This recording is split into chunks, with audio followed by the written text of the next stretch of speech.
સુરત શહેરના ward number 30ના Bhajap મહિલા મોરચાના વોર્ડ પ્રમુખ દીપિકા પટેલ આપઘાત મામલો વધુ ઘેરાયો છે. દીપિકા પટેલે આપઘાત કર્યો ત્યારે તેમના ઘરે પહોંચેલા કોર્પોરેટર ચિરાગ સોલંકીના હાથમાં ગ્લોવ્સ દેખાયા હોવાના સીસીટીવી કેમેરાથી રહસ્ય સર્જાયા છે.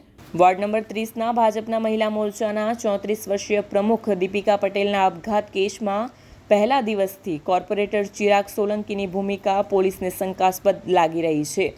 રવિવારે બપોરે દીપિકાએ ચિરાગને ફોન કરીને કહ્યું હતું કે હું આપઘાત કરું છું.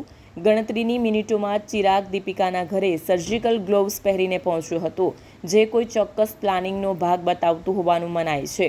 દીપિકાની ડેડ બોડી નીચે ઉતારવી, પોલીસને જાણ ન કરવી, દુપટ્ટો કબાટમાં મૂકવો, રોજ 30-35 કોલ કરવા, દીપિકાનો સુસાઇડ કરતા પહેલા ચિરાગને જ ફોન કરવો, દીપિકાનો ફોન લોક થઈ જવો, સિવિલમાં ડેડ બોડી લઈ જતી વખતે ગ્લોવ્સ ફેંકી દેવા જેવી બાબતો ચિરાગ ઉપર દીપિકાના આપઘાતના કારણ માટે જવાબદાર હોવાની પોલીસને શંકા ઉપજાવી રહી છે.